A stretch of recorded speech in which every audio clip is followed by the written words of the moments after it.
எல்லாருமே புரிஞ்சுக்கோங்க. முக்கியமா ஊடகங்களுக்கு சொல்லணும்னு நினைக்கிறேன். உங்க உலகம் வேற, என்னுடைய உலகமே வேறங்க. நாங்க இருக்கிற உலகமே வேற.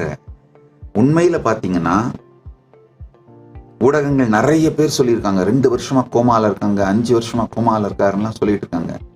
நான் உண்மையில கோமாலெல்லாம் இல்லை.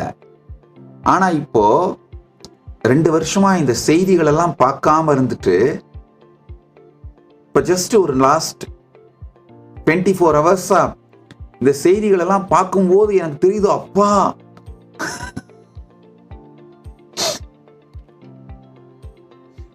புதுசா ஏதோ உலகத்துக்குள்ள வந்த மாதிரி இருக்கு.